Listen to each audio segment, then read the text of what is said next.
వీళ్ళ గురించి చెప్పబోయే ముందు ఒక్కసారి వీళ్ళు పారాయణ చేస్తుందాన్ని వినండి. తర్వాత మాట్లాడుకుందాం.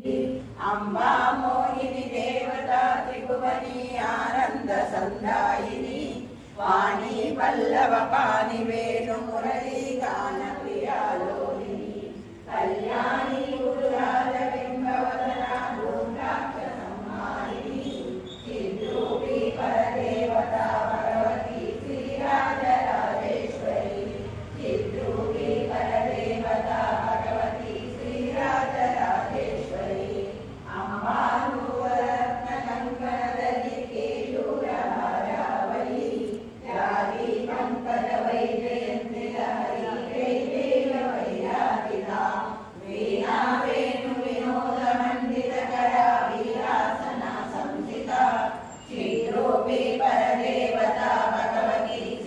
ఇక్కడ నేను ఏం చెప్దాం అనుకుంటున్నానంటే, ఈ ఏజ్ వాళ్ళందరూ కూడా పని అయిపోయిందంటే ఎప్పుడు సీరియల్స్కి అతుక్కుపోదామా, కార్తీక దీపం అని, మొగల్ రేకులని, అవని ఇవని ప్రతి ఒక్కరు సీరియల్స్కి చాలా ఎడిక్ట్ అయిపోతున్నారు కదా. వాళ్ళందరికీ నాకు విరుద్ధంగా కనిపించారనమాట వీళ్ళని చూస్తూ ఉంటే. నిజంగా చిత్రం అనిపించింది.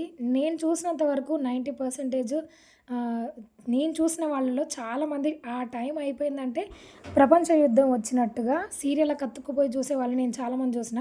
కానీ వీళ్ళు ఇక్కడ ప్రతిరోజు కూడా టైం తప్పకుండా ఇలాగ పారాయణ చేస్తారంట. ఇంకొకటి ఏం ఆశ్చర్యపోయానంటే, లలితా సహస్రనామాలు వీళ్ళకి కంఠస్థం వచ్చు. ఇంకొకటి ఇప్పుడు సౌందర్యలహరి నేర్చుకుంటున్నారంట. ఇప్పుడు ఈ ఏజ్లో నేర్చుకుంటున్నారంటే ఏజ్తో సంబంధం లేదు.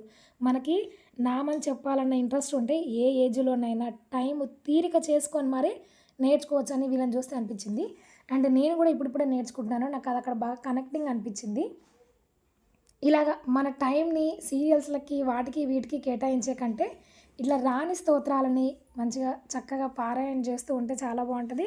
నాకు చాలా బాగా అనిపించింది అనమాట. అండ్ మీకు కూడా నచ్చితే లైక్ చేయండి. మీరు కూడా తీరిక చేసుకొని ఏదన్నా ఒక స్తోత్రాన్ని నేర్చుకొని రోజుగా దాన్ని చదవడానికి అలవాటు చేసుకోండి. అండ్ ఇక్కడ ఈ పెద్దవాళ్ళు చేసేది మీకు నచ్చినట్లయితే ఒక లైక్ చేయండి. అండ్ మీరేమనుకుంటున్నారో కామెంట్ సెక్షన్లో తెలియజేయండి.